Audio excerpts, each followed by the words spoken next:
Well, beautiful people, best damn nation.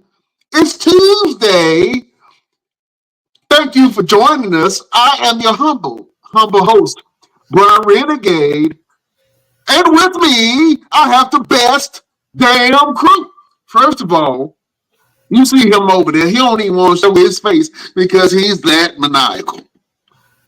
The villain of the best damn wrestling podcast. The dawn of the best damn wrestling podcast.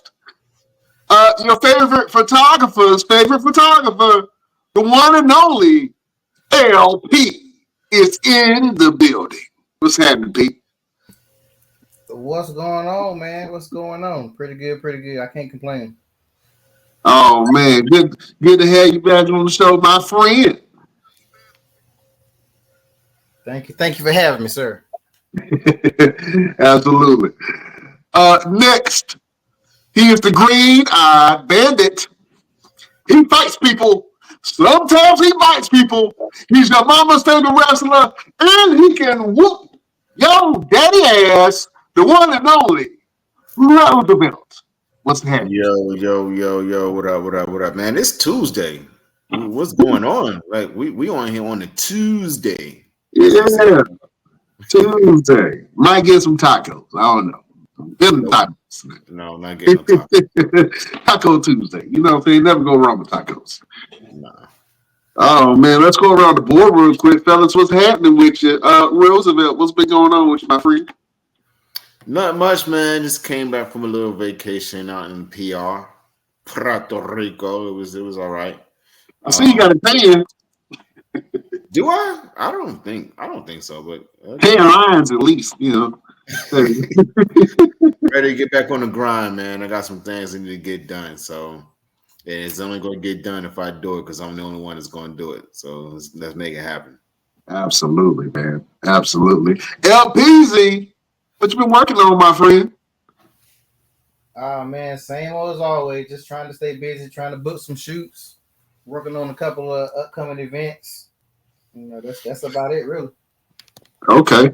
Yeah, we had a couple of homecomings, you know what I'm saying, down in Carolina, man. You know, big things. You had Fayetteville State had their homecoming, and of course North Carolina Central University had their homecoming, man. I heard the yard was packed. I heard some negative things about the homecoming, and I hope everybody that was involved in that situation is okay now. Oh man, we are. You know, Durham is a different breed. You know what I'm saying? You can pretty it up how you want to, but you know what I'm saying? People from Durham are tough. Durham is not a real place like New York. It is not a real place. Yeah, man. LP, we saw you dress up recently, man, for Halloween. You was the diddler. What did they talk about? Talk about your outfit real quick. Oh yeah, see, I wanted to do something with the dress up like Diddy, so I kind of made it like the Diddler, kind of like a Batman villain. So that's why I had like kind of offshoot of the Riddler. You know, I had the little D's on the shirt, and I had the cane with the baby oil on it. You know? Not the cane with the baby oil on it. Yeah. You know, this giving Batman some problems in the streets. Oh yeah, I think the Diddler would definitely give Batman some problem in the streets. Yeah, 100%, man. Well, look, fellas, man, it's a lot of stuff that's been going on. We're doing a special show for Tuesday because we got a lot of interviews coming up for you guys. We're so excited about. Actually, tomorrow on Wednesday, we got the one and only. It's a lot of one and only, but we got a lot of great interviews lined up, man. We got Bonnie Mann that's going to be on the show tomorrow. Real quick, Roosevelt, talk about Bonnie Mann. Yeah, man. I mean, she's one of the world-class boxers. She was actually my first trainer when I first started boxing, and she gave me the nickname Happy Feet because every time I was in the ring, I was moving around like Muhammad Ali. I could never get still. So I'm like, you can't hit me if I'm moving the whole time. So I'm winning at this point. She's always challenged me to try to see if she could tire me out, and I could never tire out. So I'm excited to have her on the show tomorrow. She's an author. She's a public speaker. So she'll be able to come on the show, tell her story, in and outside the ring. It's always good to have a fellow ring warrior, to come on the show. So, and then to have someone to go outside the box and be a boxer to come on the show instead of just a professional wrestler. It's going to be exciting. It's going to be awesome. And y'all make sure y'all tune in, man. Y'all make sure you're tuning in on all our platforms, wherever you can get your podcasts at. Spotify, iTunes, iHeart, all of them. All the odds. All of them. Yeah, man. So we're excited about that interview, man. That's going to be a great one, man. And we, like I said, we got a bunch of interviews lined up for you guys. So we wanted to come on here and talk about some wrestling. Yeah. We got Crown Jewel coming up, man. And I know a lot of people are excited about Crown Jewel. And other people not so. No, stop. There's no excitement around Crown Jewel. Nobody is excited about Crown Jewel. Nobody. LP, you ain't excited about Crown Jewel. Hell, I ain't even know it was coming up till you said something about it. when was the last Crown Jewel that you was actually excited to see what was going to happen? I think the one where they had when they was about to do the you know, Goldberg and Undertaker was going to be really exciting. I was excited to see that. I thought that, you know, leading up to that was going to be a great fight. It was not, but you know what I'm saying? I was excited at least for it. But this Crown Jewel definitely had some great matches. Roosevelt, go ahead and pull up the list of matches that we got going on. But one of the ones that I'm really excited about, and I wanted to see it ever since the Royal Rumble. I believe it was last year before Cody won the belt. But they had a face-to-face interaction with Cody Rhodes and Gunther. And for sure, I thought that year that Gunther was going to win. He did not. Cody Rhodes ended up winning that, and you know, he lived his story. Whoop-de-doo. All right. Now, full circle, come back around. Gunther is champion, and now we have Cody Rhodes versus Gunther. LP, you are a Gunther fan, man. How do you feel about this match, and who do you think is going to take the win? I think Gunther's going to win it. Cody probably needs to win it, but I kind of feel like they're going to let Cody lose, but somebody's going to interfere or something like that. I don't think they're going to let him. I don't think it's going to be a clean match because they're trying to protect both of them. And I think the only way to protect both of them is to have whoever Gunther's going to fight next, or whoever, whether it's KO or somebody's going to interfere and make Cody lose it. That's why I think it's probably going to be KO, because I think KO is probably going to be the next person to go after Cody's belt if it's not Randy, which I don't see it being Randy, not the way that it's going right now. I can definitely see that. Roosevelt, how do you feel about this Cody Rhodes versus Gunther match? It ain't no real hype to it. Cody and Gunther is not really selling it on a promo standpoint. Like, and I get it. They're trying to do the whole SmackDown versus Raw thing, which is cool. But these two gentlemen don't really have any real history, no background, no nothing, and probably don't have no type of real future either. So they needed to do something to make people be like, yo, I really want to see what's going to happen with these two. They should have hit each other by now. You know, somebody should have did something by now.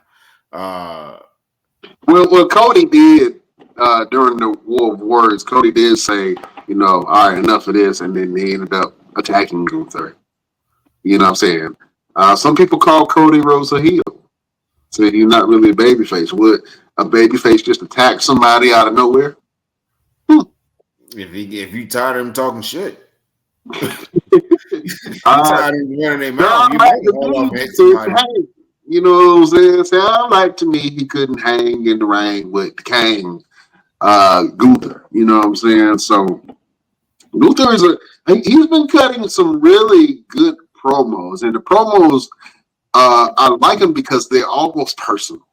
You know what I'm saying? Like he attacks the person, right? And their character and who they are, and I love seeing that from Gunther because it makes him a little bit dark. You know what I'm saying? As when it comes to a heel, and you believe Gunther, I believe Gunther 100%. I believe his character. I believe that he can beat damn near anybody, and he carries the championship well. Now the difference is when Roman Reigns was holding the championship, and the difference is when Seth Rollins was holding the championship. Usually they would close out the night. For some reason, Gunther's interactions have been in the middle of the show. Cody Rhodes's things have been in the middle of the show, especially on SmackDown. The Bloodline storyline is definitely taking over, and it's overshining anything that Cody Rhodes got going on. You know what I'm saying? And like I said, even Monday Night Raw with Gunther, he's not closing out the show. He's not defending his belt every night. You know what I'm saying? So it's a different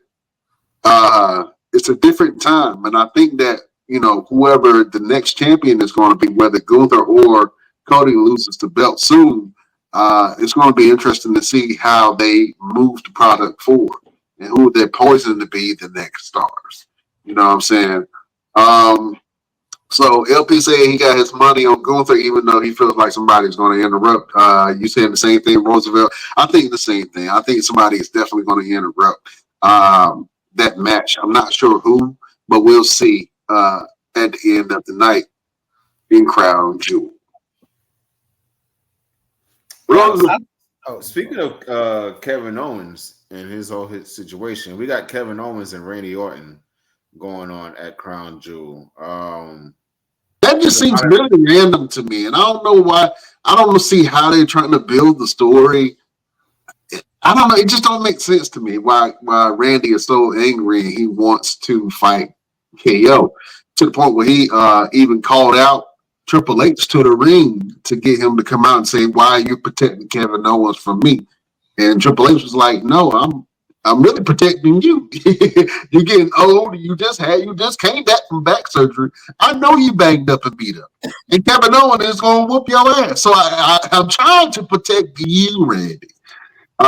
So they're doing some type of storyline between Kevin Owens and Randy Orton, but it just seemed like it kind of came out of nowhere. And it came out of KO attacking Cody Rhodes.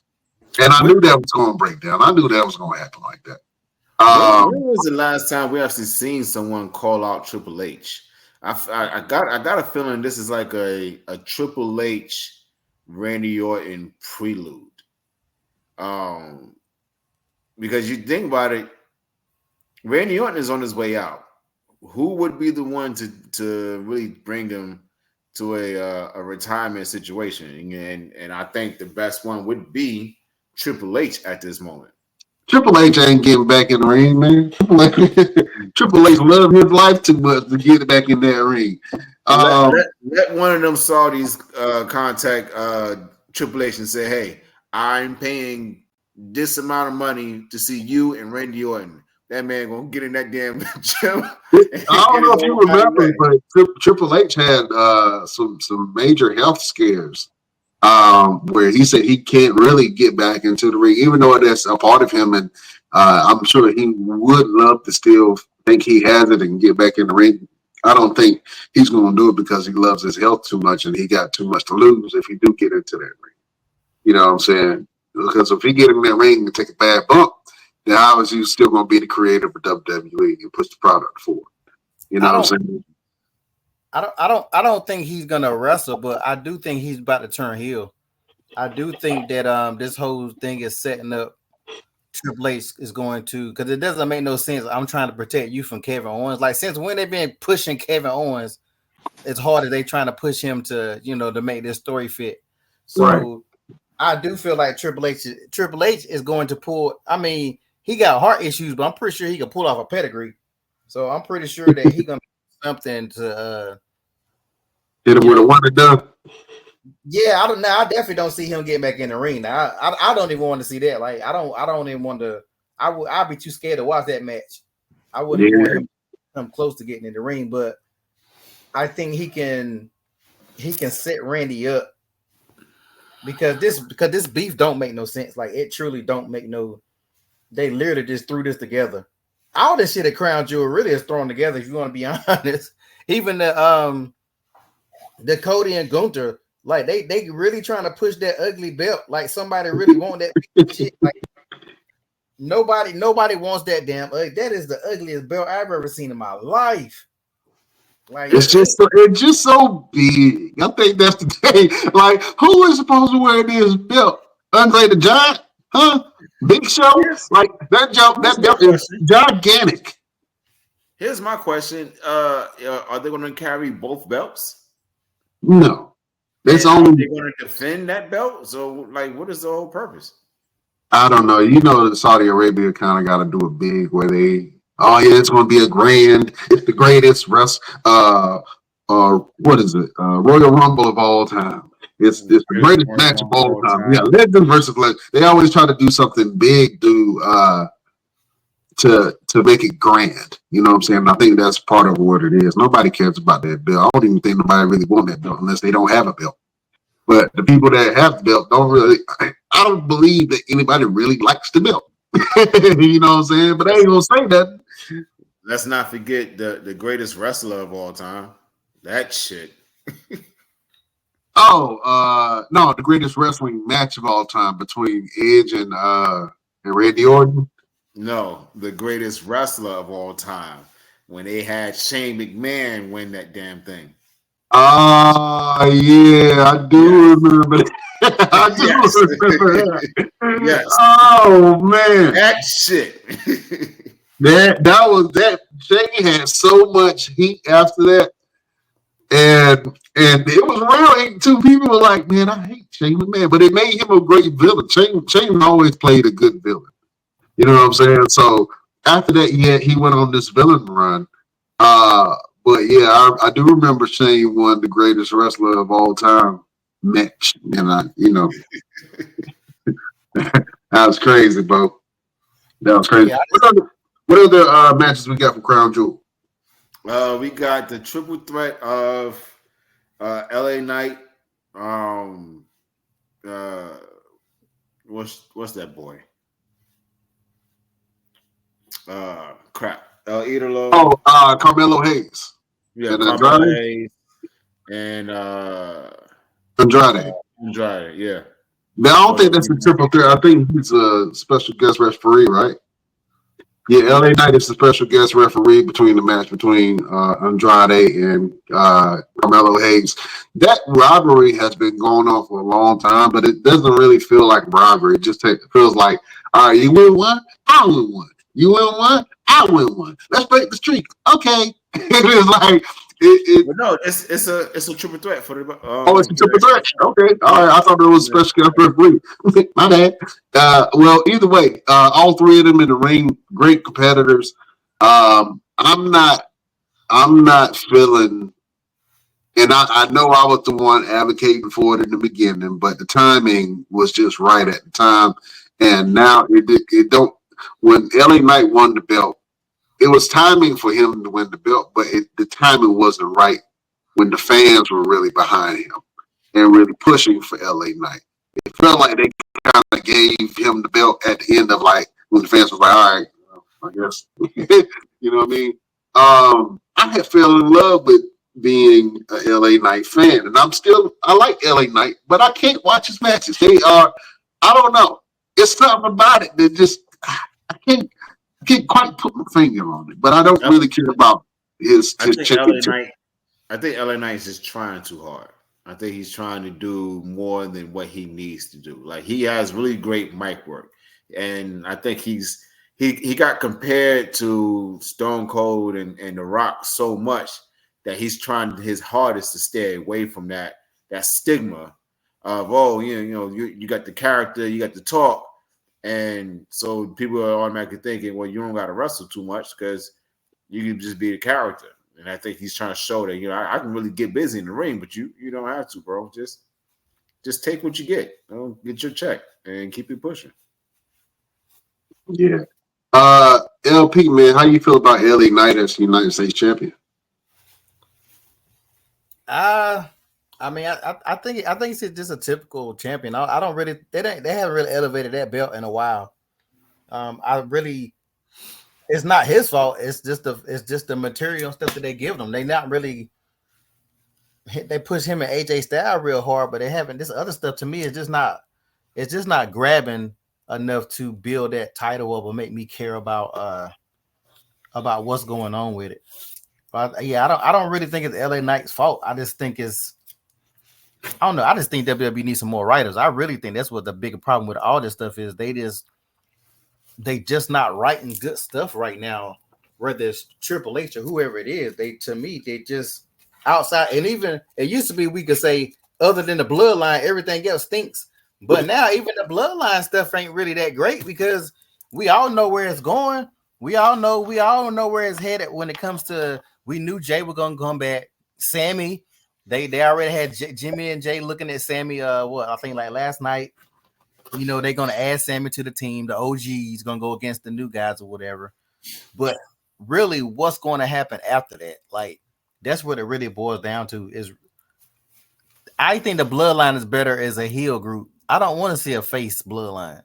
And then if they do, after they had this match, what y'all gonna do with all these Samoans? You know what I'm saying? They keep on adding all these damn Samoans. What the hell y'all gonna do when if Roman back ahead of the bloodline, they gonna keep on having a rogue version of the bloodline? Like that ain't gonna make no sense. We running into NWO stuff when we start doing that. So what is really that's why I said y'all talking about bringing in these other Samoans, the other kids. Like, no, we ain't got no more room. We full of Samoans. We don't need no more. Like North Carolina, we full. Don't bring no more.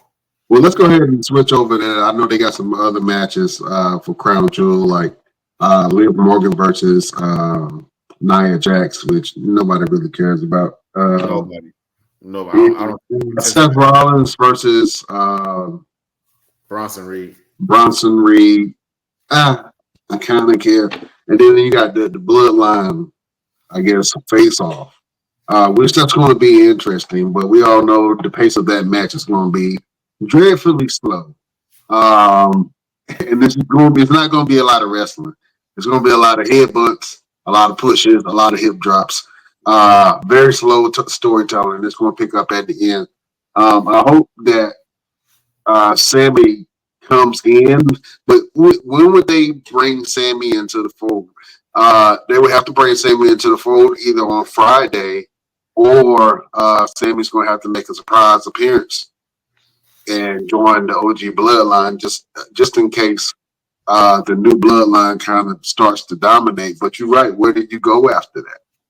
And I think that they're going to try to push the babyface Roman thing to WrestleMania. But even with Cody, like where does Cody go after that? He fights KO, maybe he fights Randy, and I told you the ultimate fight for Cody is if he fights Randy Orton. That should be the direction instead of him fighting KO. I love KO, but the real story there is Cody Rhodes and Randy Orton because of the history. And because Randy can absolutely push Cody Rhodes to the limit and then bring something out of him and then, potentially just kind of pass the torch. And I think he's passed the torch in certain ways, but I don't know. Cody is, I keep saying it, Cody is a stale bologna sandwich with mayonnaise.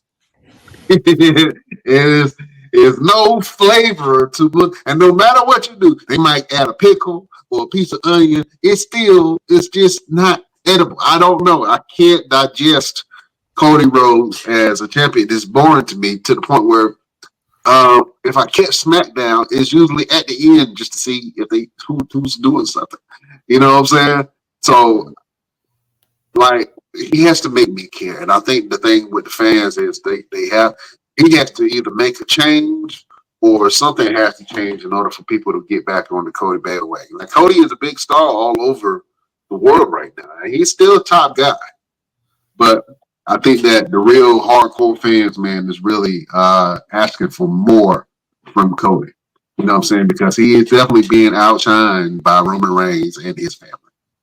If you really pay attention to what Gunther was saying, Gunther was really saying stuff that fans be saying. Like, even when Gunther was like, what do your daughter got to do with this anything? Nobody said nothing about your daughter. We're talking about a match. What do you always bringing your family into this? Like, that's why I love that promo so much, because Gunther really be on some shit that we really be saying here.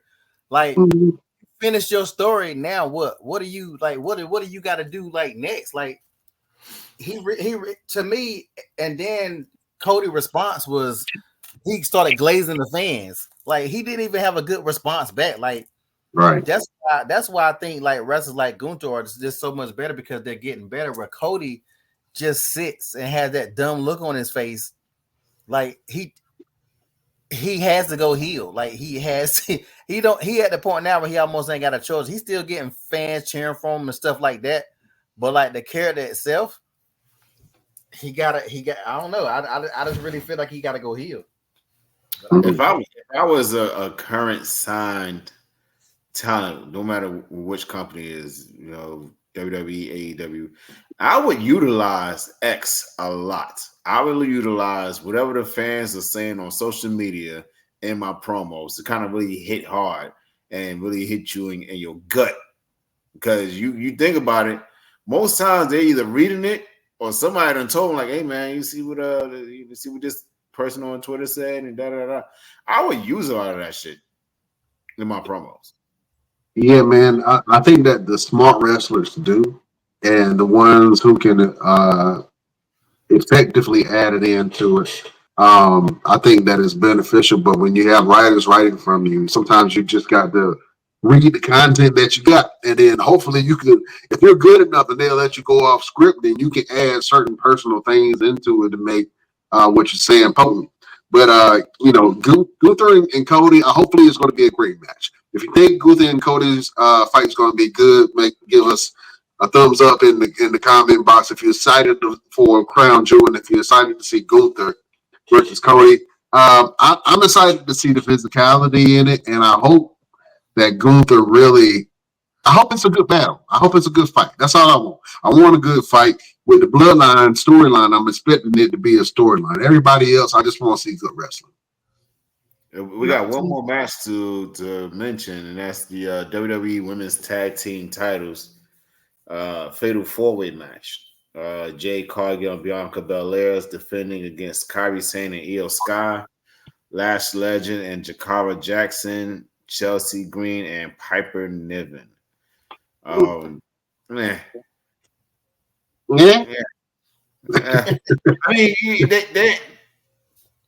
I think the women. I think this match has been pulling in a little bit more attention than all the other matches, because they've been planting these women in the right way. Like, they've been showing up on each other's shows, getting involved in each other's matches. So I think this is going to be good, and it's a good look for Lash Legend and Jakara Jackson, who has been killing it on NXT. And then coming up to SmackDown and has been showing, pretty much been pushing their weight around. Like, Lash Legend is a star. That woman, the things that she could do, the strength that she has. Like, did you see that finisher she did on Piper Nivens? Where she had wrapped around her back like a book bag? I was like, oh, I want to steal that. I want to. But that's yours, baby. That's yours. That looks very difficult to pull off. But the fact that she pulled it off against Piper Niven, who was a wrestler of a bigger stature, the fact that she pulled that off with her was very impressive. And I think that's what the higher ups were looking at, like, oh, we got a powerhouse. we got a powerhouse. And it looks like the WWE is really leaning towards powerhouse in the women's division, because you have some bigger women now, such as a Rhea Ripley and a Raquel and the Piper Niven. And Nia Jax, you know what I'm saying? They have a lot of bigger women now than they've ever had in the past.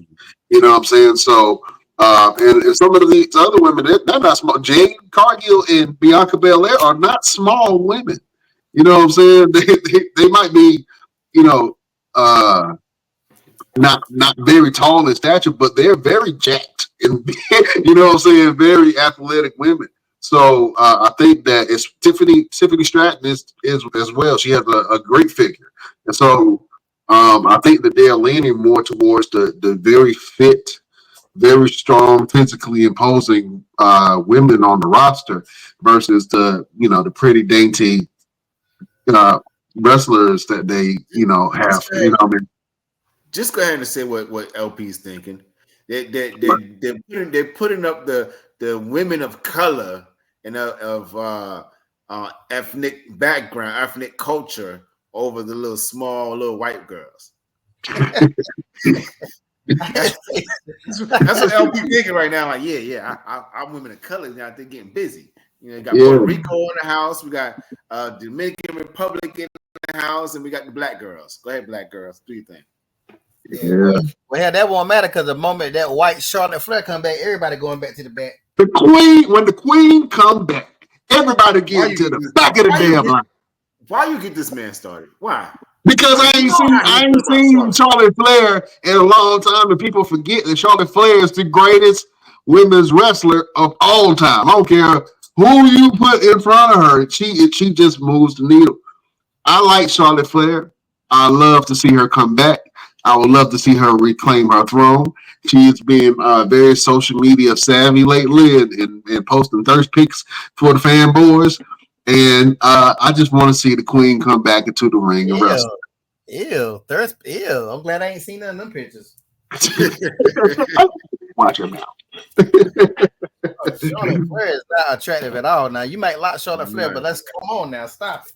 Some people like her. Her husband like her. You know what I'm saying? I ain't got to like her like that. I'm married. But everybody else, they might find her attractive. You know what I'm saying? No. Oh man. Well, let's talk about something real quick because this has been on the news circuits lately. You have Lillian Garcia, who is taking over the announcer role for WWE.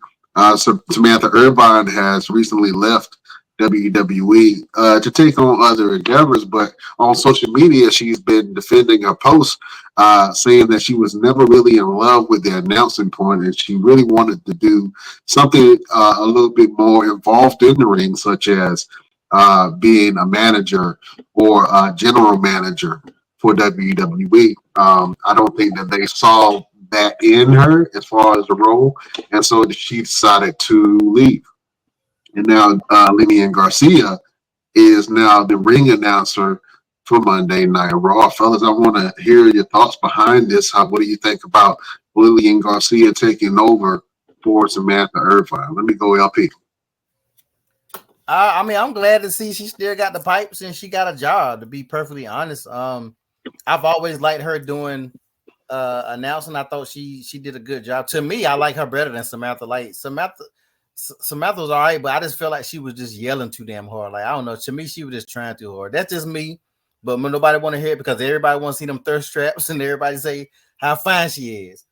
But if I wanted to rate my ring announcers, the Fink is number one, Lillian is number two, and Samantha definitely will be number three for me.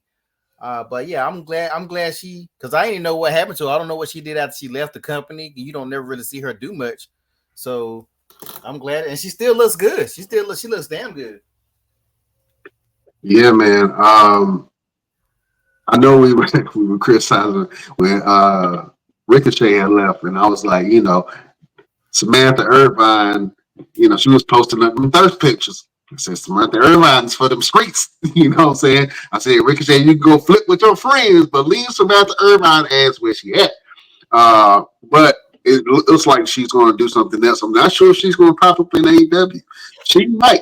Matter of fact, if she did decide to pop up in AEW and became a manager for her, I don't know if they're married or not, but her husband, Ricochet, I think that will really work out because Ricochet in AEW, even though he's been having some pretty good matches in AEW, he hasn't really moved the needle much, and everybody's really criticizing his mic skills as of late.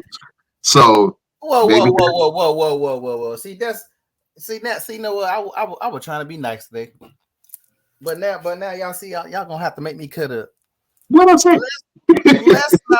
Let's not act like Ricochet had mic skills before he went to AEW. Like talking that shit. Don't talk shit now. Talking about his mic skills ain't that great. His mic skills has never been fucking good. He just was a great wrestler. So like people try to jump on people once they go to AEW. Let them people work. The man wasn't happy over there. Do you want to stay on a job where you're not happy or you don't feel like you utilized? They've had plenty of time to utilize this man. So if I can go to AEW, have a lighter schedule, still be able to eat, I'll be fine with it. But let's not act like Ricochet. Ricochet was not supposed to move no needles. He ricocheted. He didn't move no needles in WWE. What damn needles did he move? How many years he been in WWE? What needles did he ever move? He's not a mover. Relax. The man Sheldon Benjamin. That's like, oh, Sheldon Benjamin. He not drawing nothing. What the fuck was he doing? Was he in WWE when he was in the catering? When he was better giving the people cakes and shit and drinks? So let's not act like these are the type of wrestlers who were. There's only a handful of wrestlers that's gonna move a needle. If Roman went to AEW, that's gonna move a needle. Even if Randy Orton is older, much like Edge, he's not gonna move but so much. Cody going back, I ain't necessarily gonna say Cody. If John Cena popped up in AEW, that would move a needle. Or there are only a handful of wrestlers that's WWE that's gonna move a needle. Shane McMahon supposed to be popping up over there. Who gives a shit? Like, it's Shane McMahon. It's 2024. No, but that's not gonna move nothing.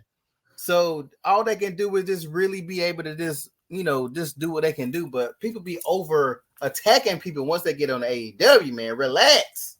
Brian Renegade, relax, bro. You such an AEW hater.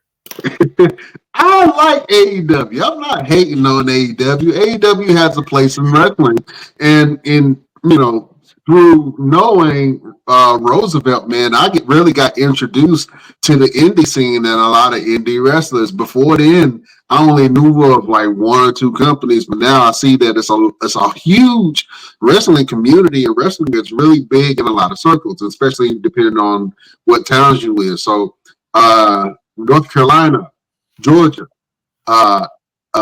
Florida, Texas.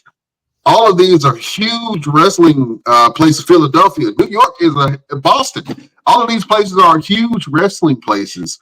And then they have smaller promotions which are drawing and doing great numbers and doing their thing. And I would have never got introduced to that if I didn't really start diving into the wrestling world. So I think that AEW absolutely provides a place for wrestlers to go work and a safe alternative. Now, am I pro WWE? Yeah, I've been pro WWE since I was a kid. You know what I'm saying? So obviously, watching the product, man, I got my loyalties. But I also watch WCW. I was a big WCW fan. I was a big ECW fan, and when WWE acquired these assets, it just made me more of a fan. Even though everybody had their fit or whatever the case may be. So there's definitely a place for AEW, and I'm happy that a lot of these wrestlers, when they leave WWE, they have a place to go and call home in AEW. I want AEW to succeed because it pushes WWE when it comes to business, man. So am I happy that everybody goes down to AEW?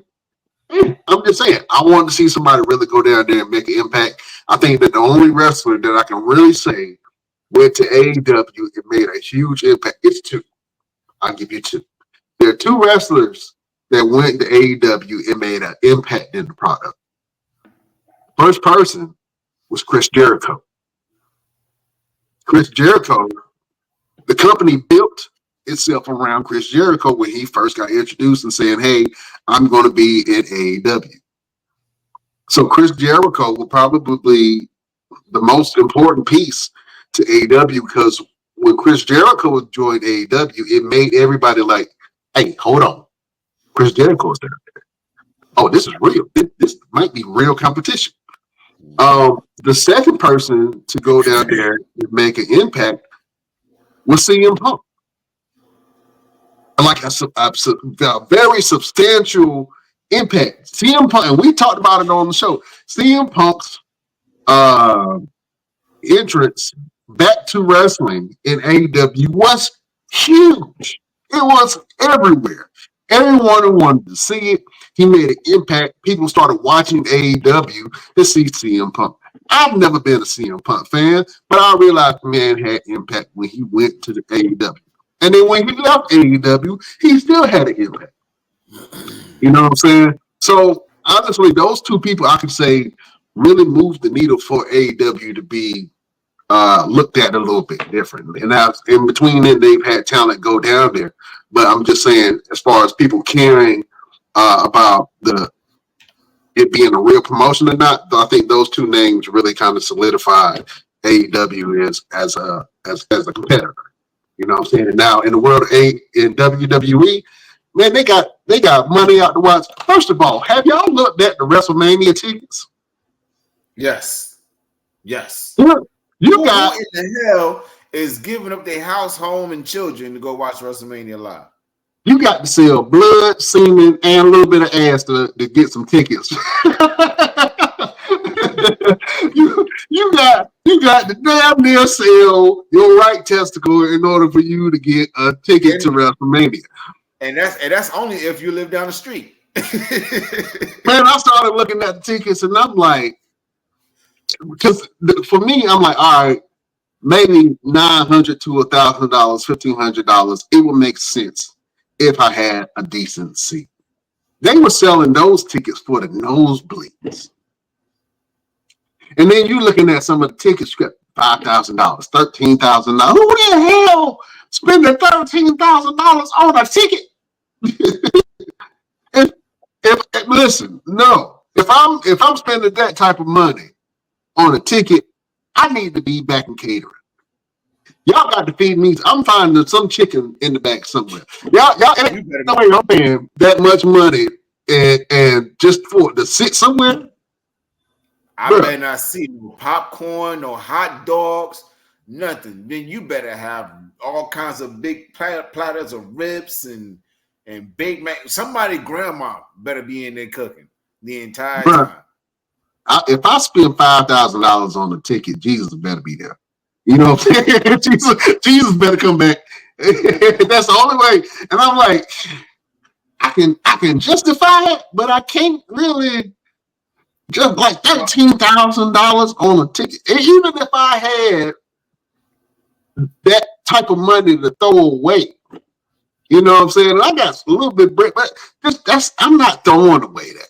You know what I'm saying? I'd rather invest in a small business. Give me some percentages off of. So, like, bro, that is insane to me. So, but it shows you that TKO and WWE is at a good place because they are able to charge those types of prices for their tickets. You know what I'm saying? So business is good because I think they're gonna get a little while. I think they think that. But I think they're gonna. I think, don't get me wrong, people gonna buy it, but I don't think it's gonna sell like that. And I think that shit gonna go down. Like, this ain't the Super Bowl. It's not the Super Bowl. Like, WrestleMania is the biggest thing in wrestling. You know, it is the Super Bowl of wrestling, but you got regular people. Like, your fans, most of your wrestling fans live in trailer parks. So let's keep it a buck. Shit, I live in a damn trailer. So I don't live in a trailer park, but I live in a trailer. But don't for people to think that these people can spend that kind of money. Yeah, you'll see the Trinidad flag guy. You'll probably see green shirt guy. You'll see them because they be traveling overseas, so they got money. Whoever they are, they got money anyway. But the average person is not going to spend that kind of money because they can't spend that kind of money. Well, I got a secret way for anybody that wants to go to WrestleMania, I got a secret way for you to get there for free. I'm gonna go ahead and tell you. Okay, I got the end. Okay, I'm gonna tell you. Come a little closer. Come a little closer. The best way for you to get into WrestleMania for free is you got to win the Royal Rumble. Aha. Win the Royal Rumble. You're in. You're welcome. We're not Roman because Roman probably gonna win it this year any damn way. It only makes sense for Roman to win it. It only makes sense for Roman to win. If they're trying to do Roman versus Rock, it only makes sense for Roman Reigns to win the Royal Rumble. Has he won it before? He's won it before, right? Yeah, he's won it before. He won it a couple times, but I'm like telling you, times, like 2 or 3 times, I believe, like at least two. unless they just become a title shot just because. And you gotta think the Royal Rumble is not what it used to be, so they gotta spice it up and make the worst thing about the Royal Rumble now. You already know who's gonna win. The last couple of years, there was no shock on who won, especially when Cody won it. That was ridiculous. So you can't get excited about. You remember they used to have the All-Star Rumbles, and if you had a Rumble with Triple H, Stone Cold, Undertaker, you ain't know who the hell was gonna win. Right. But now you already know who's gonna win. Even with Roman winning, you still know Roman. You still know Roman's gonna win. But I don't know. They gotta build these stars up because who really? What month is we in November? So the Royal Rumble is probably about maybe 4 months away, something like that, maybe. Who the hell you think? Roman only won one. Really? Yeah. He won it twice. 2015. Oh, okay. I got to brush up on my wrestling trivia. I could have sworn he won it twice. I think he's came down to like the final a couple times. I know one time it was him and I think it came down to him and Edge or him and Batista or something like that. And that was, I think he's been in the finals a couple times though. Yeah, but you look at the wrestlers now. What wrestler could you see right now winning the Royal Rumble? Unless the Royal Rumble winner gonna fight against Gunther or whoever. But like right now, we almost in the same boat we was in last year. They're not really building these stars up, man. I think that the person that I can see I would say Braun Breaker. I can see Braun Breaker winning. I can see. Damn, you got a point. Yeah. And even Braun Breaker, that's pushing it. Braun Breaker is good, but Braun Breaker is not that guy. I like Braun Breaker, but he's not that level. He's a mid Carter. He's a top mid Carter, like right at the echelon of being at the top. He's not going to be a Roman. He's not going to be a Cody. You gotta give it time. Well, they could do a swerve. If they did a swerve, they could have Jey Uso win. Now I can see Jey if they're gonna keep on pushing Jey. I can see Jey winning it. I can see Jey winning it and the building go absolutely insane. Yeah. I can see it. I would love to see a tag team Royal Rumble. A tag team Royal Rumble? We've seen those before.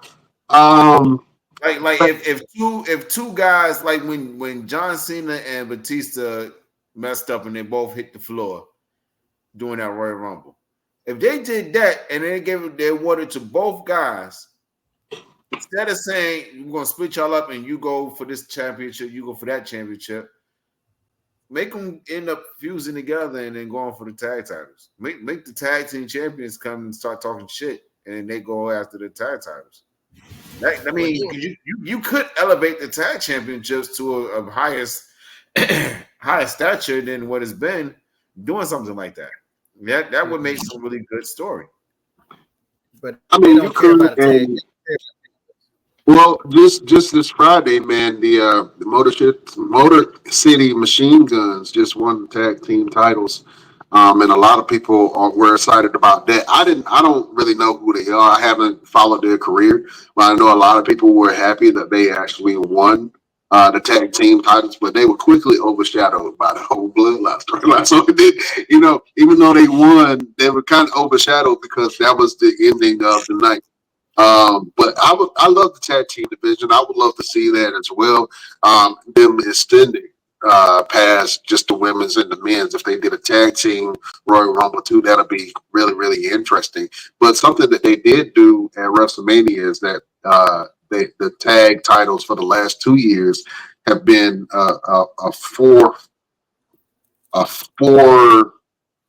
driving position as far as the way that they were positioned where they main evented WrestleMania in a way. You know what I'm saying? I know that when Sammy and KO won the titles at WrestleMania, that was huge when they beat Jimmy and Jay.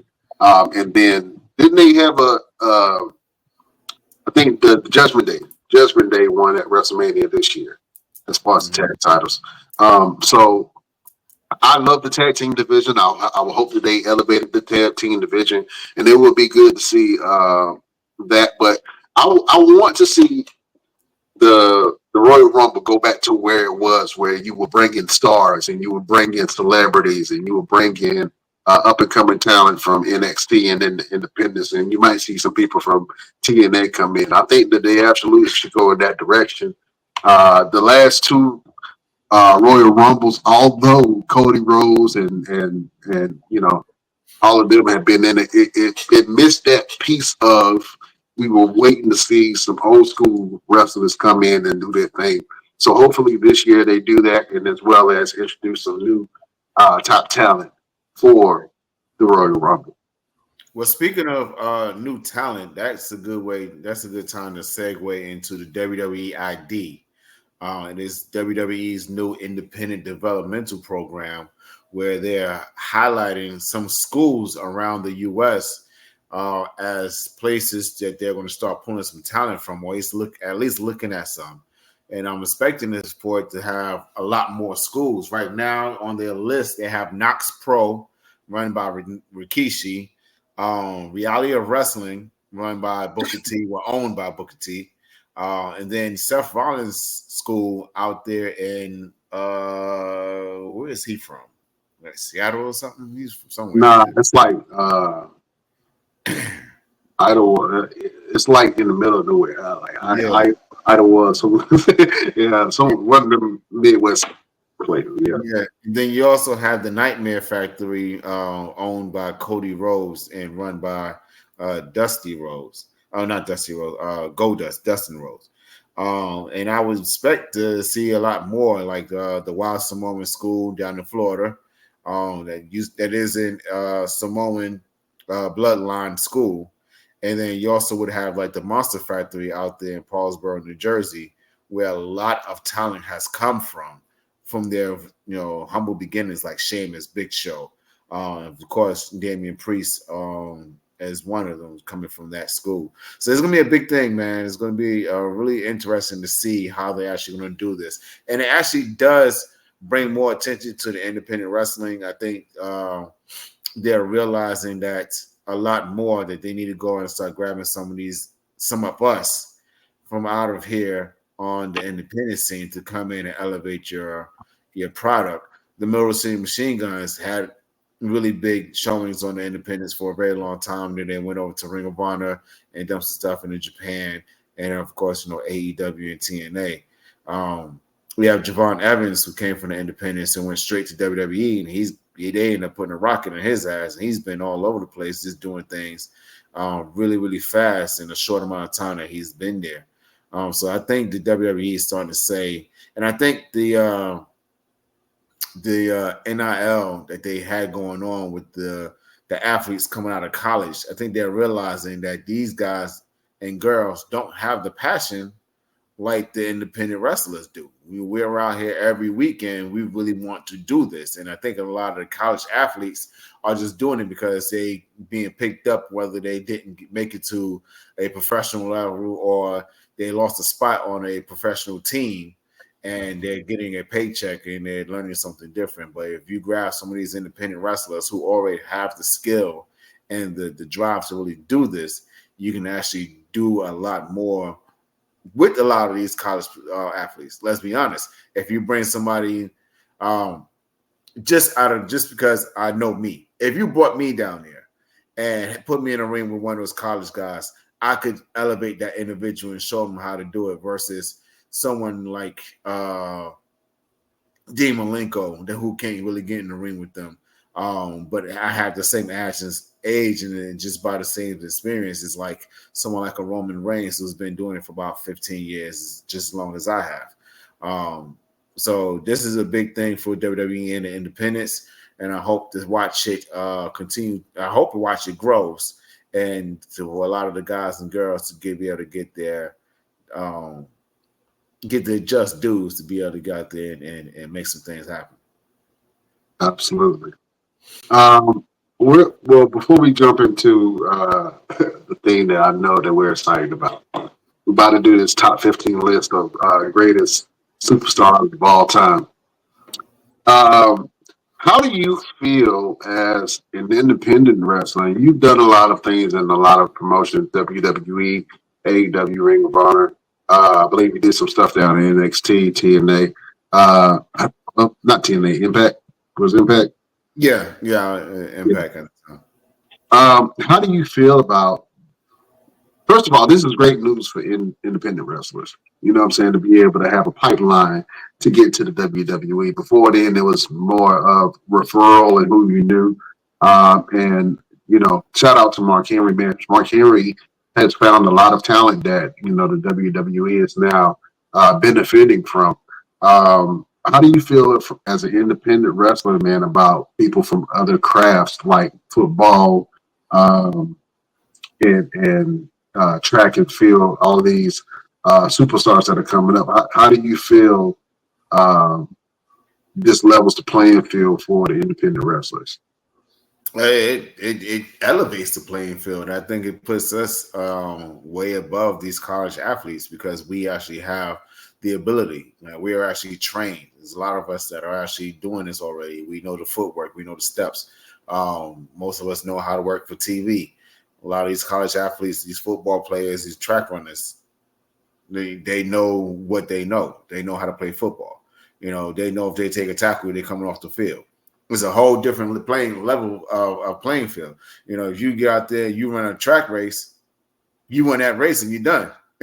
It ain't no 5, 10, 15, 20-minute thing. If you're a sprinter and you in the 100 dash, that's 10 seconds and you're done. You don't expect to have to go out there and do it again. But you get into a professional wrestling ring and they say, okay, we need you to go for 10 minutes. 10 minutes is 10 minutes, and it could change. You be told, okay, I need you to go out there for 10 minutes. You got this 10-minute long match put together, and then out of nowhere they say, okay, you guys got 5 minutes in. You just got in the damn ring. Now you got to take that 10 minutes and crunch it down to 5. So now you're moving real fast, like bing, bing, bing, bing, bing. And now your brain is going all different ways. So we have a greater advantage with this new deal that's going on with WWE, with the WWE ID, because we have the abilities already and we already have the know-how, we have the trainings. The main thing is that a lot of these guys and girls is going to have to make sure they have the right attitude to actually go out there and don't ruin it for everybody else. And I think that's why WWE chose the schools that they've chosen to start off with, because they know who is running the show. And when it comes to those schools, Knox Pro, Reality Wrestling, Seth Rollins School, and then Nightmare Factory. So let's see what happens, man. It's going to be a big thing, and it's no shade to the college athletes. An athlete is an athlete, but someone with the heart and drive to do something that they really want to do is a big difference. And that's where the WWE is realizing, like, okay, yeah, we got a lot of these girls who are young, and they have a lot of drive to do something, but they don't have the drive to do what we need them to do. It's a very insightful, man. Absolutely. Well, fellas, let's go ahead and change gears real quick because this is something that we were reeling about. There was a list that came out of the top 20, I believe it was the top 20 superstars in WWE. LP started cussing immediately. Like, what? So we decided to do something of our own. We each have our list of the greatest superstars of all time. It was very hard to put them in order.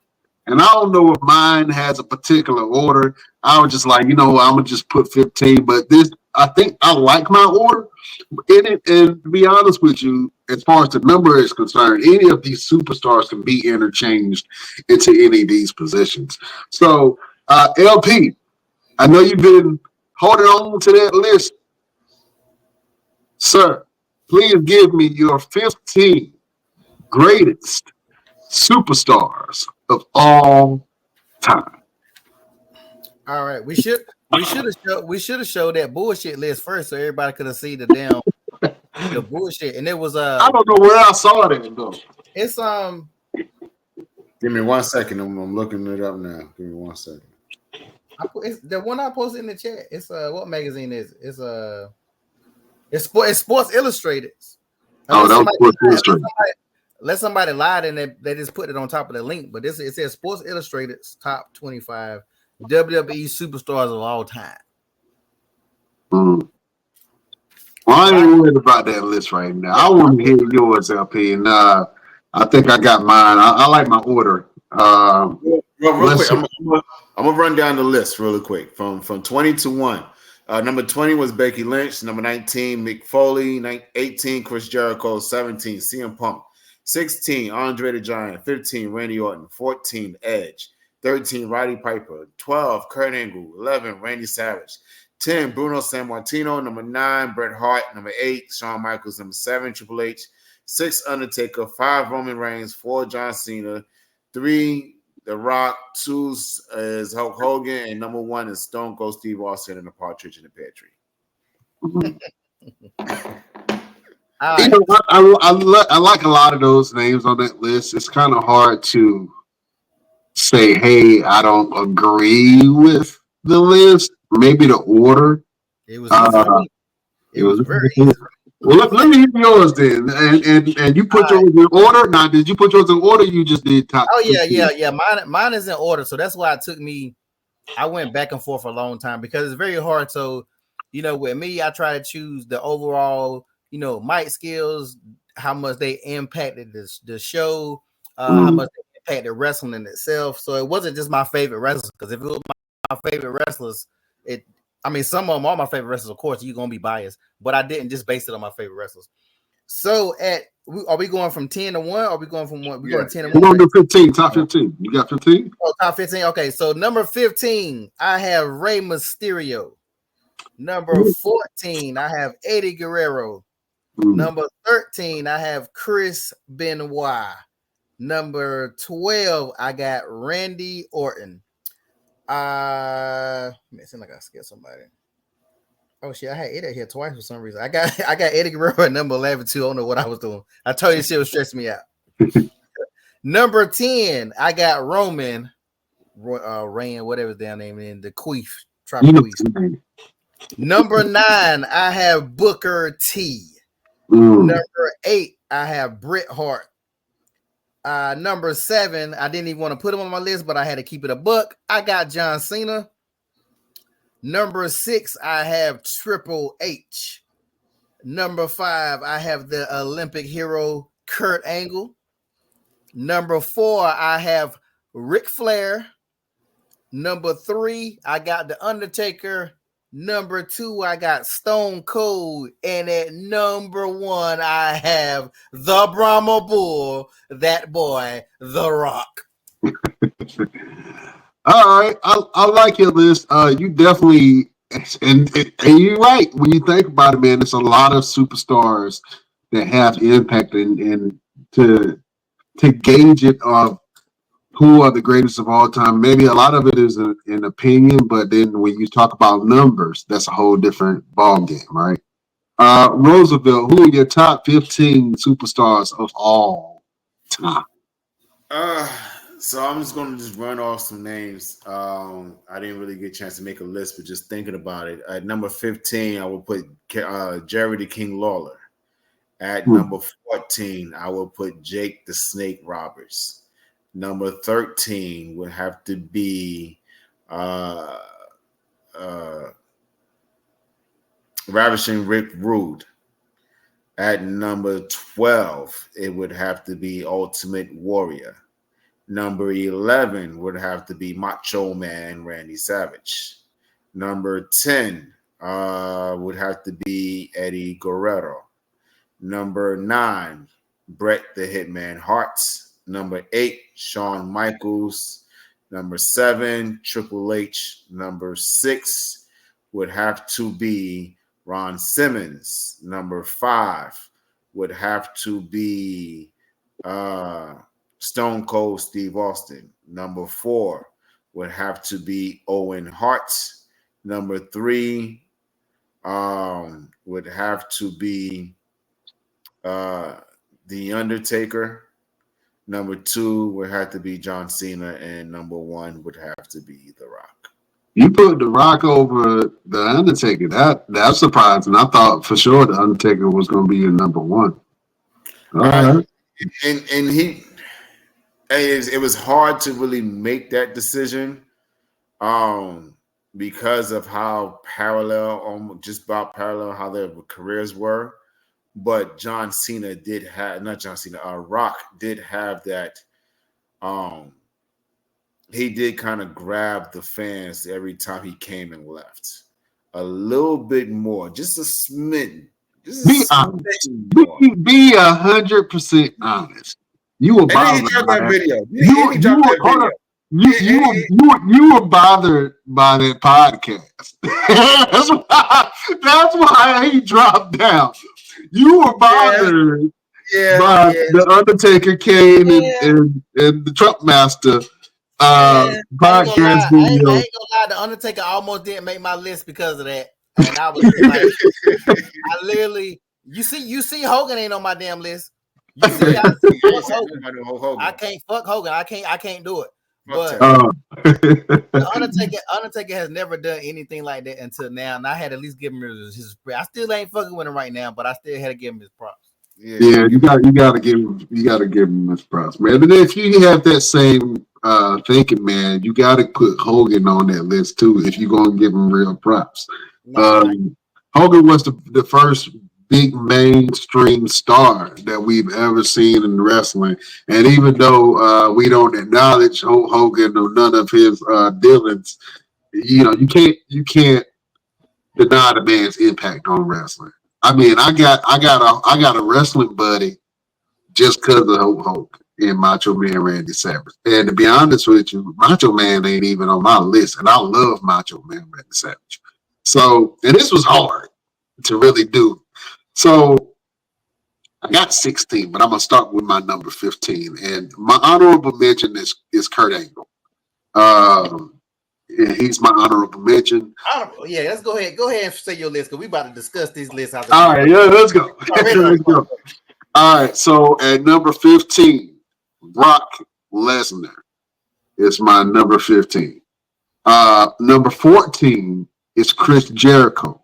Chris Jericho has done a lot in wrestling. He's reinvented himself probably the most out of anybody that I know.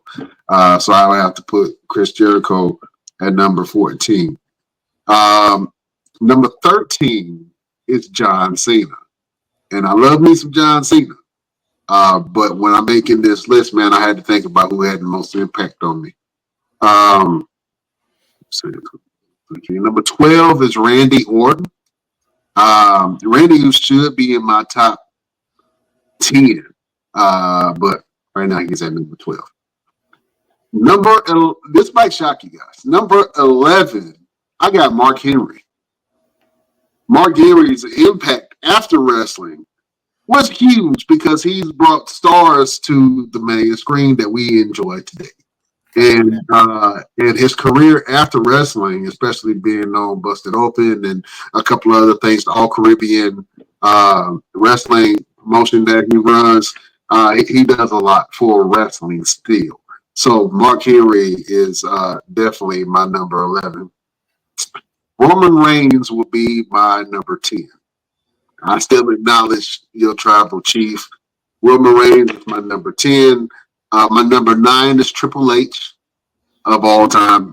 Triple H is just his impact is just insane. My number 8 is Bret Hart.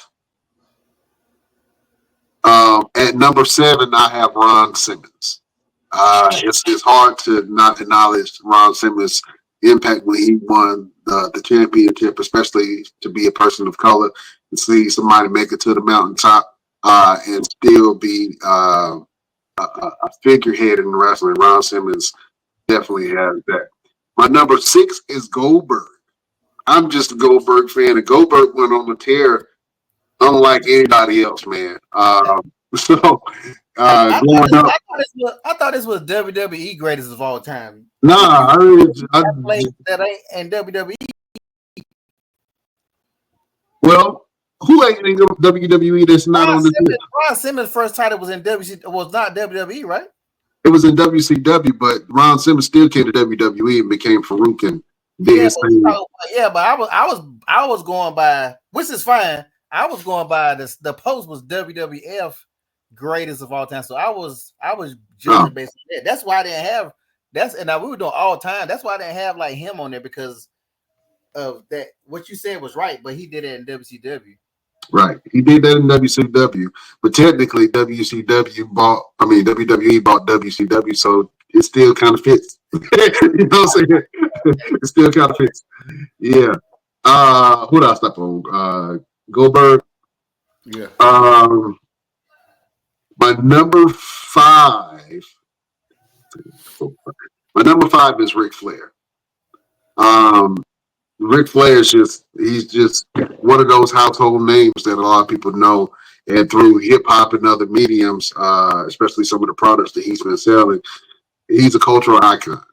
So definitely Ric Flair is my number 5. My number 4, greatest of all time, is Shawn Michaels. His in-ring work, just the way he made me feel when I was a teenager, and what he continues to do right now with NXT. The chef has been cooking lately, so Shawn Michaels is my number 4. My number 3 is Stone Cold Steve Austin. I absolutely love Stone Cold. He made me want to be white trash. So I love Stone Cold Steve Austin and what he's done for the wrestling business, and even his podcast that he does. Man, Stone Cold is a stand-up cat, man. So Stone Cold just one of those names. My number 2 of all time would be The Undertaker, man. The Undertaker, there's nothing to be said about that. And the greatest of all time,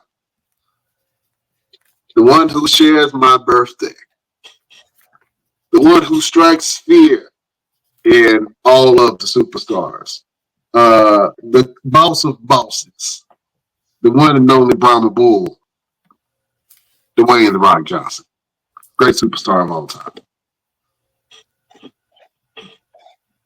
Action movie star, whatever you want to call it. You know what I'm saying? That's the thing that we all agree on, though. We all agree that Dwayne "The Rock" Johnson is the greatest superstar of all time. And it's crazy to think that because he only wrestled for what, 5 years, maybe?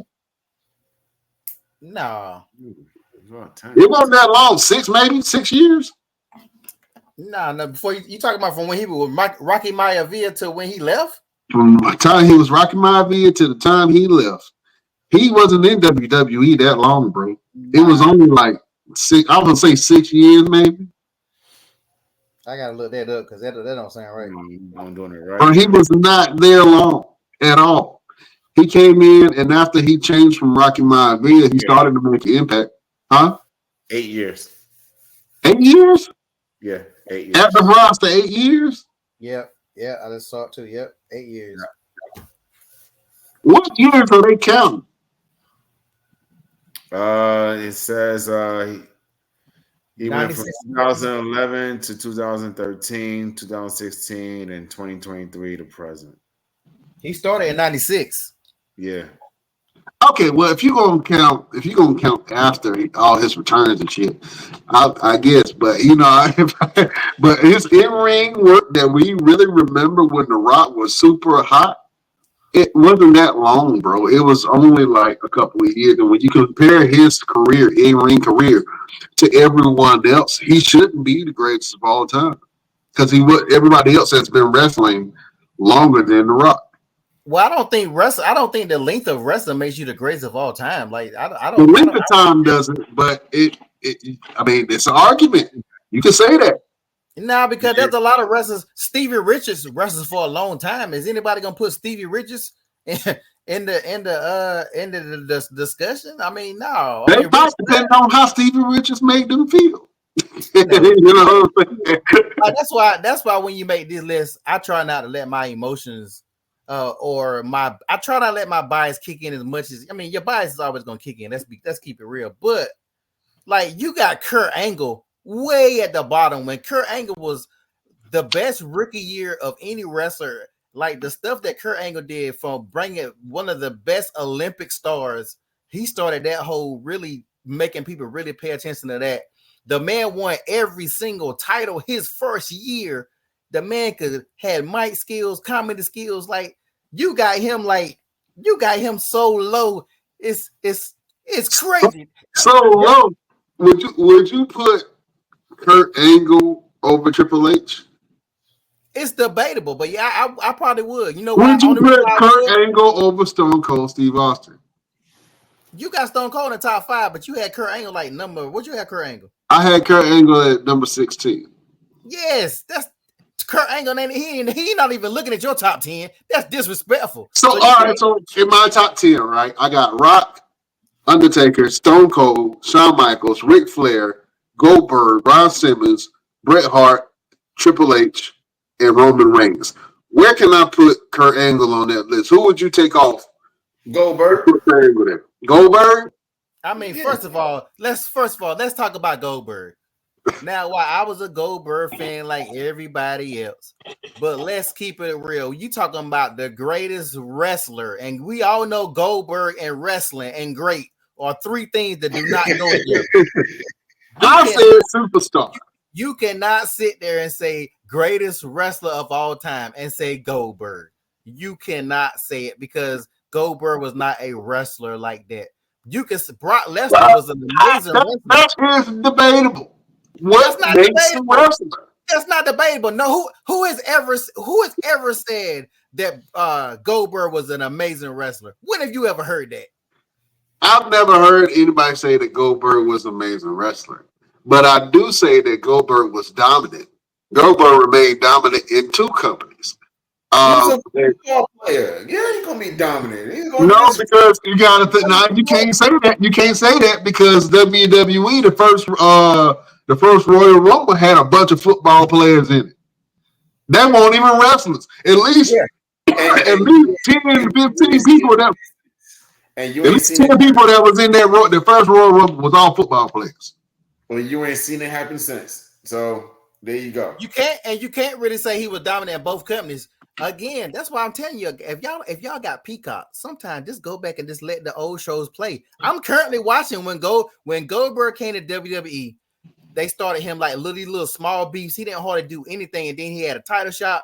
He lost the first time, then he beat Triple H. Then he ended up losing it again. He wasn't even there that long his first run. Either he got hurt or whatever, and he left. Like right now, where I'm currently at, he not even on the show. I don't even know where the hell he at until he popped back up. So Goldberg did not have a tremendous impact on WWE. The fans, actually, matter of fact, I know where the hell I'm at. I'm at the part where Goldberg left at WrestleMania when him and Brock had that match when everybody knew Brock was going back to football and Goldberg was going to retire and everybody booed the shit out of him and the Stone Cold was the referee. Goldberg left after that. Goldberg didn't come back until like years later on. So you want to talk about time frame. He was not even in WWE that long. So he was not dominant like that. So no, and I ain't trying to beat down your list, but come on, bro. You beat down my list. Y'all beat the hell out of my list. That's what I'm saying. You're not Can gonna I have disrespect your angle. You're not gonna. That's because Roosevelt, he made his list up on the fly. I can't even remember what the hell he said. He can't even. I can't remember. He can't tell you who he chose right now. He did not do the research. He did not do his homework. Yes, he got out a pen and paper and wrote this shit out. He made this shit up randomly, so he has no his heart is not in his list, and he can't tell you who his top 5 was. Who was your top 5 on your list you had?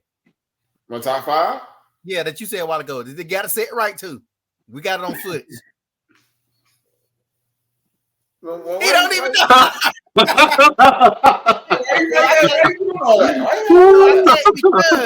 Because I can't say about your list because you made your shit up. But Brian got his list. Actually, we had a couple people on the same. We had Randy Orton the same number and a couple other. I fucked up and I don't know why. Actually, I had to drop everybody down a level because I got HBK at number 3. I don't know how the hell I missed not having HBK on my list. I'm tripping for real. But like, it's very hard to do a list like this because like I said, without being biased. But I went by WWE standards. Like, Macho Man is like one of my all-time favorite wrestlers. Like, Macho Man had him using the bell on Ricky the Dragon Steamboat, watching Saturday Night Main Event. It's moments like that I still remember at my age now, like getting excited about. But like when you look at like the impact of stuff like that, we can have this same list maybe 10 years from now, and it's still almost going to be like this because these newer guys, the only person that's up here who was pretty much new is Roman. And the only reason why Roman is up here is because of what he's done since, the last 3 or 4 years or whatever. But I almost didn't want to have, bro. I got him at number 11. I wouldn't have him in my top 5 under no kind of circumstances, regardless of what he's done, because too many other people have done too much. Yeah, this I know my list was very biased just because of what these people meant to me. But then when you're trying to put them in order of greatest of all time, it is very difficult. We can all say that we acknowledge the greatness of some of these men, and I you had some people on your list that I was like, damn, I wish I would have put them on my list, but I don't know where to place them on my list. Like Rey Mysterio is one of the greatest, is the greatest luchador of all time to a lot of people. Eddie Guerrero is one of the greatest of all time to a lot of people. Although, people don't talk about him much, but Chris Benoit was one of my favorite wrestlers growing up. You know what I'm saying? So, I mean, it's a lot of people that Big Show can be easily on that list. Andre the Giant could be on that list. Ultimate Warrior, I love Ultimate Warrior as a kid, but then going back and actually watching Ultimate Warrior, I'm like, what the hell was he saying? Yeah. That when you go back, I love the Ultimate Warrior too, running around my living room doing crazy shit. But yeah. When you sit back and look at it, be like, oh, he was horrible. He was horrible. Yeah. The reason why reason why I got Booker T on my list, because Booker T, he wasn't on that list, and I don't think he made nobody else list. Booker T, he was one of the few wrestlers that made that jump from WCW to WWE and made that shit successful. Yeah, that was successful. A lot of them guys did not make it at all. Booker T was dead, and he didn't wait to come after the invasion or come late like Jericho and some of the other ones. He was the first one. I think like Buff Bagwell, him and Bagwell, that horrible match they had when they first came. But like Booker T was able to flip it, and look at him now. So that's why I hate that he's never on these lists where he should be. And The Rock said it himself. Booker T, one of the best performers he ever had in the ring. Booker T really could go, like, wrestling wise. So yeah. We got to give Mr. Perfect his flowers too. Yeah, I was a huge Mr. Perfect fan, but Mr. Perfect will be in my top 50, no doubt. Probably my maybe top 30 or something. You know what I'm saying? But I couldn't put him in my I couldn't put him in my. Well, he might would have made my top 20 if I would have kept going, but probably not.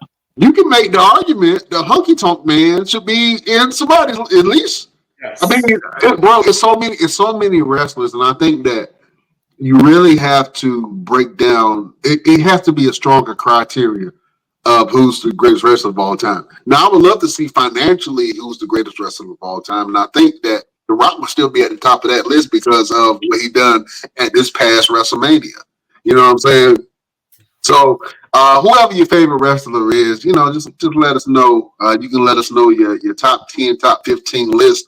But yes, a lot of people that should be on these lists, man, that really aren't. You know what I mean? You know what I would have Honky Tonk Man? I would have Honky Tonk Man on the number one gimmick.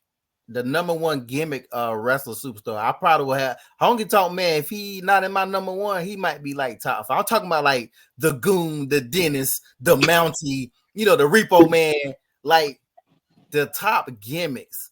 Honky Tonk Man might be that. He might be my top. Also, honorable mention, man, Kane. Kane is an honorable mention as well. A lot of people don't mention Kane when it comes to the greatest wrestler of all time, but Kane was tag team champion, Intercontinental champion, WWE champion, had some of the greatest storylines of all time, and he's a mayor right now. So, the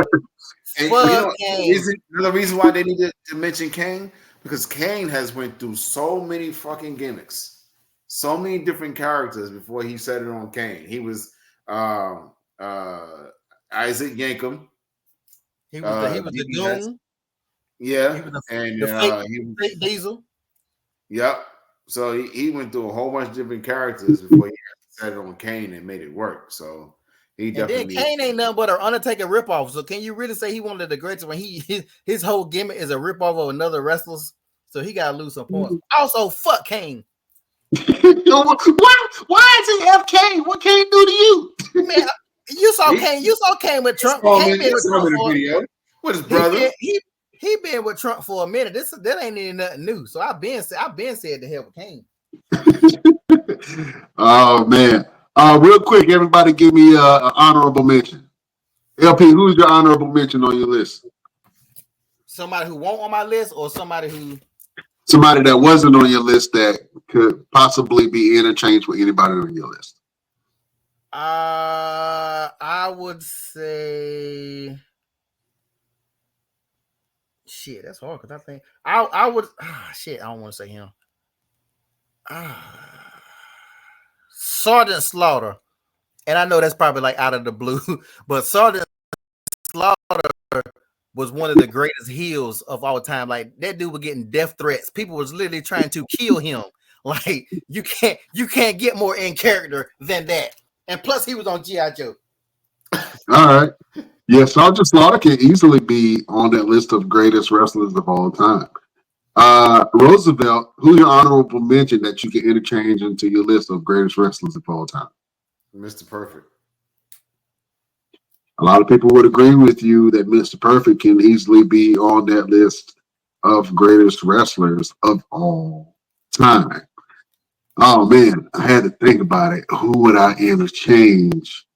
That I think for me, and just because of the crossover that he did from mixed martial arts, I'm not sure if it was called the UFC then, but Ken Shamrock will probably be on my list because he made a really great transition over from UFC or the fighting leagues over to the WWE. Ken Shamrock was the most dangerous man, and I believed him. Every time he stepped in the ring, I don't care who he was fighting against, I believed that Ken Shamrock was going to kill him. And my favorite finishing move of all time, my favorite submission of all time is the ankle lock. And Ken Shamrock and Kurt Angle both made the ankle lock famous. So I would have to say my honorable mention would be Ken Shamrock. I know we didn't do it, and even though that list had Becky Lynch on the list above so many other stars that should have been on the list, I think we should pick at least one female. Yeah, I was about to say that too. I thought about that. We gotta pick at least one female to be on the list. Greatest female superstar of all time, LP, go. You can do two. Because you can't just you can do two. I would choose Medusa because she was like one of the first females that really introduced me to wrestling, and she was pretty popular. which is, I'm picking wrestler because if I was picking like sex symbol or something, I would go like a Sable or something like that. But we talking about wrestling. Medusa could actually wrestle. So I would say Medusa, and I actually would say Bianca, just because Bianca has so much impact on the culture, even though they're kind of screwing over a little bit now, making her babysit old girl. But Bianca, like what she's done for little girls, and you seeing that kind of stuff, that impact that Bianca brings is way better than most. Yeah, I can definitely see that. Now, I would definitely put Bianca up there as probably one of the greatest female wrestlers, if not greatest wrestlers of all time. She's definitely in that top 50. If you mix male and female, she's definitely up there. Roosevelt, who are your top two greatest women of all time? I'm gonna give you a top two and an honorable mention. My honorable mention will have to be Mae Young. Mae Young is, she withstood the test of time, and she let you know, you're gonna treat me like the men. So if you're gonna hit me, hit me. She didn't play. And then my top two would have to be Trish Stratus and China. Because China really, she was in there with the women and she was in there with the men, and she kind of elevated the women to where, in my opinion, where the WWE really had to sit back and be like, okay, maybe we shouldn't keep doing these damn bra and panties matches, because some of these women can really get in here and get busy. Like Lita got in there and she was taking some finishes and shit, and they was like, you know what, let's let the women really fight. Let's let them go out there and get busy. Trish may have done her little her moments of the bra and panties and all the sex symbol stuff, but she went in there and got busy. She got busy. So those would be my two. Man, that is very hard. I will probably make that my list as well. I love Mae Young growing up. I thought Mae Young, and I talk about her all the time, but Mae Young was just different, man. Just the things that she would agree to at her age. I think that she was probably one of the oldest wrestlers on any roster that was taking bumps and stuff, man. So Mae Young is definitely one of the greatest of all time. I think I'm gonna have to. Man, that is a very, very, very hard list. I think if I had to pick two, honorable mention, Trish Stratus, probably arguably one of the greatest female wrestlers of all time. On my list, I have to put. Oh man, this is hard. I'm gonna say this, Jacqueline. I really thought that Jacqueline did not get the opportunities that she should have got. I used to love Jacqueline. I think that Jacqueline is definitely probably one of the greatest female wrestlers of all time. Because she can get busy in the ring, and she just had a presence and the sexiness about her. And she was wrestling at a time where people really didn't appreciate her strength and ability the way that they should have. So I think I would put Jacqueline up there. Another one is China. You're right. China is probably one of the greatest female wrestler of all time, because China came in a time period where they didn't know what to do with China. Mm-hmm. China ran through the women's division, and she made the women's division look horrible because there was nobody that wanted to fight her. There was nobody that could fight her, to the point where she became the first the first woman intercontinental championship. Mm-hmm. They had to give her a men's belt because she was demolishing everyone in the ring. Mm-hmm. But China is another honorable mention. The greatest female wrestler of all time, fellas. And I don't know why this is even a debate. Don't you do this it? Is not even, it's not even close. The greatest women's wrestler of all time is Charlotte Flair.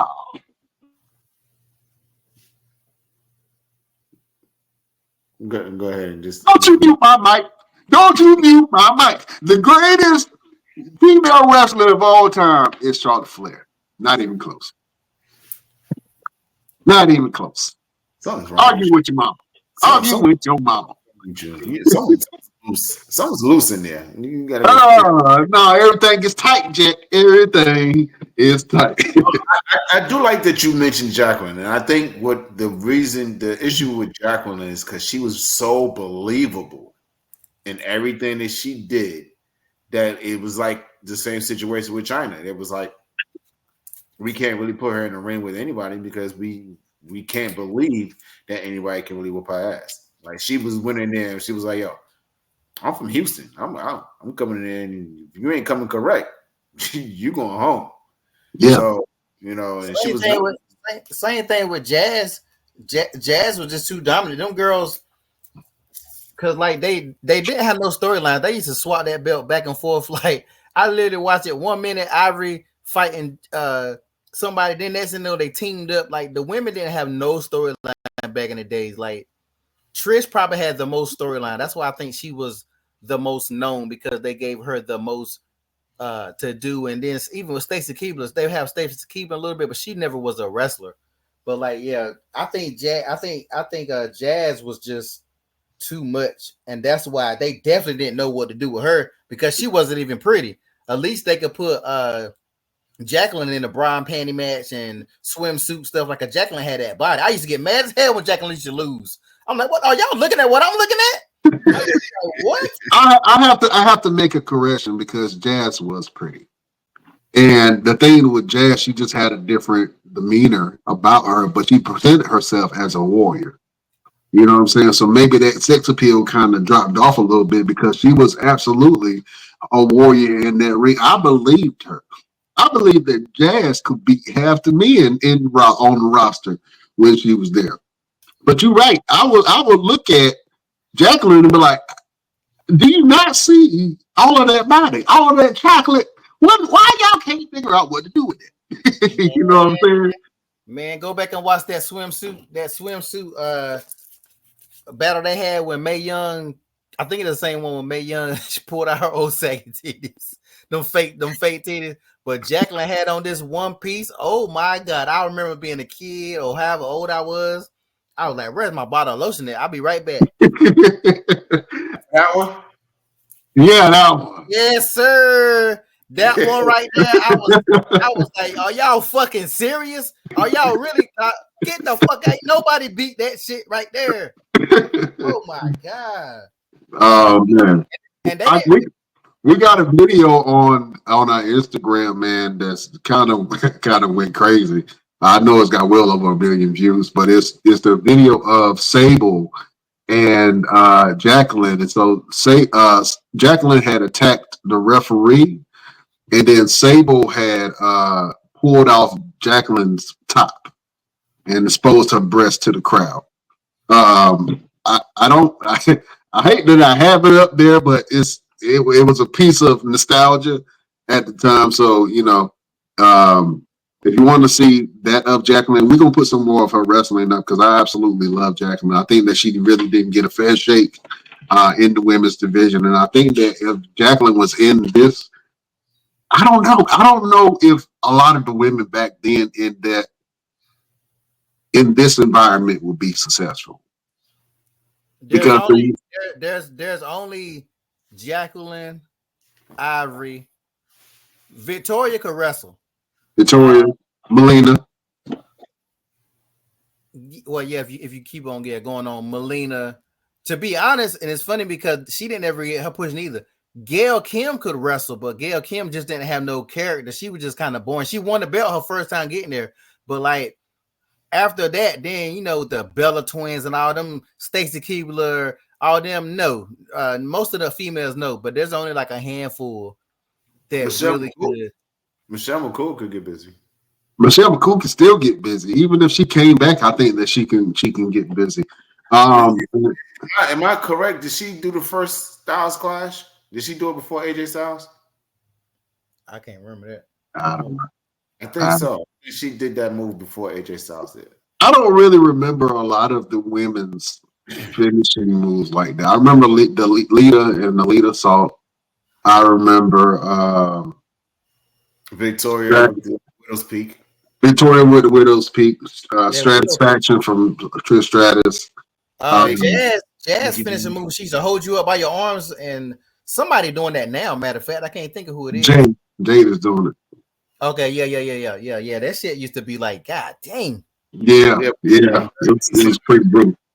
Beth Phoenix ended up doing it too.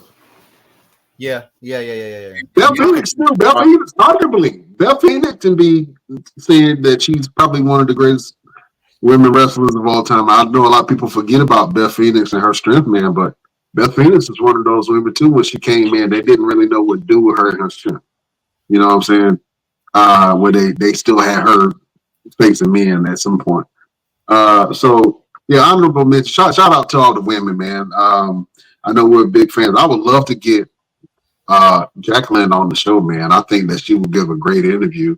And we can ask her some questions because I know it was a lot of stiff socks around my house whenever I saw Jacqueline, boy. A lot of stiff, strong socks, Jack. You know what I'm saying? But shout out. No disrespect. We're saying this as fanboys, but no disrespect to Jacqueline. But we absolutely love her and her in-ring work and Jazz as well, man. Those women, especially those two black women, paved the way for a lot of women of color today. So shouts out to them and then hats off to them. And some of the greatest female wrestlers of all time, but there's only one queen.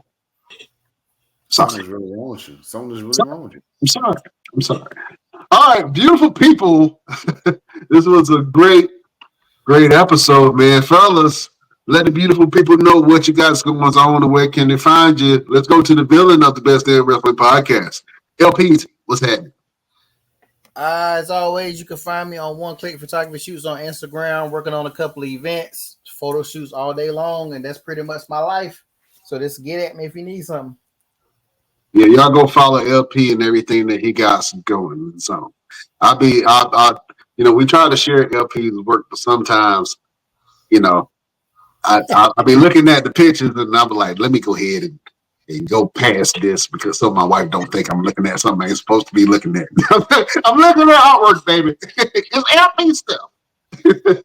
So y'all go check out LP stuff, man. He got some great photo shoots that he's done recently, especially with his beautiful breast plates that he makes in some of his designs. So go check out the villain of the Best Damn Wrestling Podcast, LP, and everything that he got going on. LP, what's the website?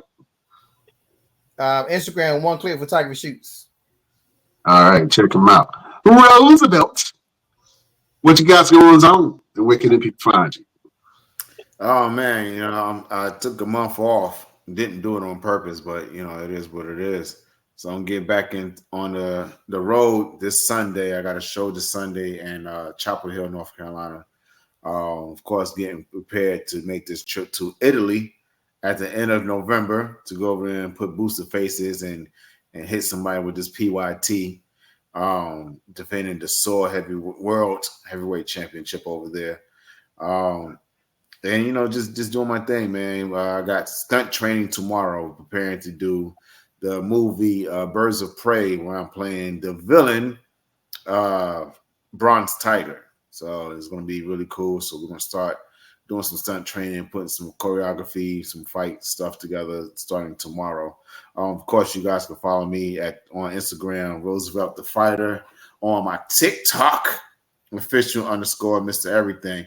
And just to give you guys a quick rundown of what we got coming up in the next coming weeks in terms of interviews. This Saturday, we got Drake Wirtz coming to the show this Saturday. He's a former WWE referee. And now professional wrestler returning back to the ring as an in-ring competitor. So Drake Wirtz is going to be on the show this Saturday. Next Tuesday, we got Maurice Lochner. He is an actor. He got his start on the Cosby Show. He was one of Theo's friends that was doing the singing back then, and now he works with. He's done some stuff with Tyler Perry. He works with Palmer Williams. He just did some things with Vicky Winans. So be on the lookout to be able to hear this man's story. And he's also a minister as well. So we get to be able to hear his story in terms of his acting career, his singing career, and his walk with the Lord.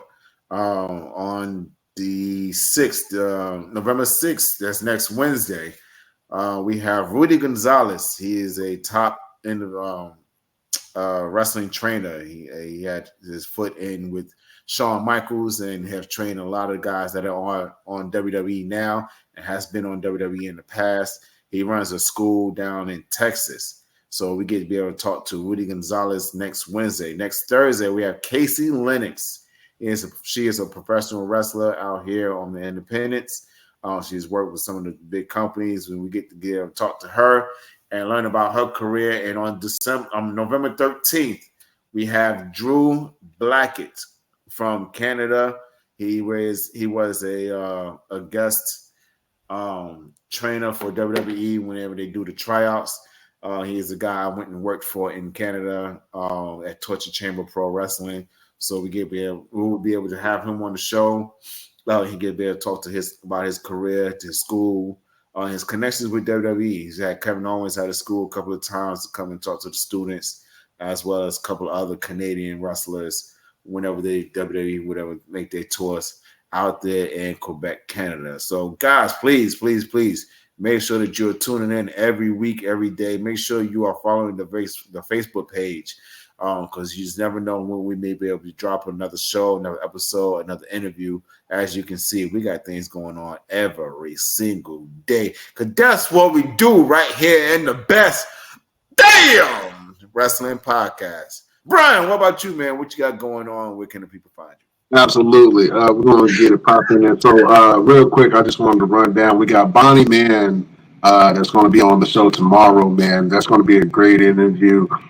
Female boxer. I really want to talk to her about how she feel about the women's boxing world and the state of it. So that's going to be a great interview that we have. And you also mentioned that we got an interview with Drake Works, man. So that's going to be great, man. Former WWE referee.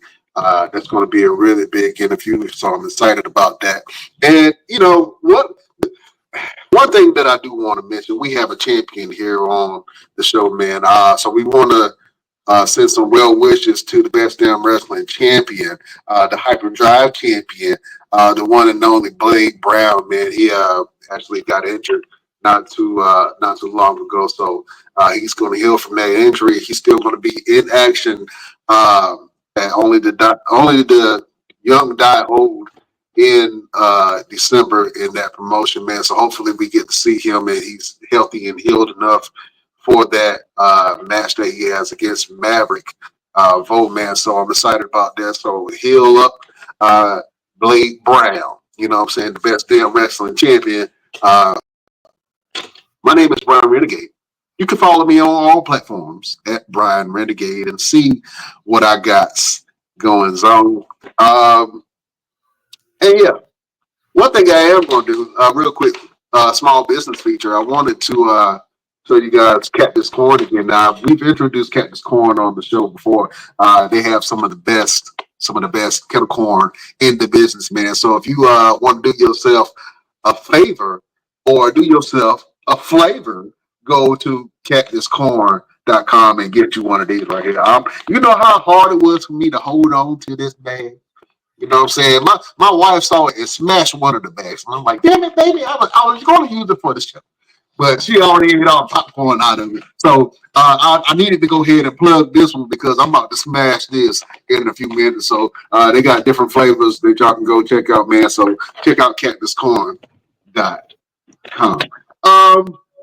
Fellas, it's been a great show. Roosevelt, can you close us out, sir? Absolutely. Ladies and gentlemen, we will see you this Saturday, actually tomorrow. Tomorrow. We will interview Bonnie Man. So make sure you tune in on the next Best Damn Wrestling Podcast. We bid you adieu.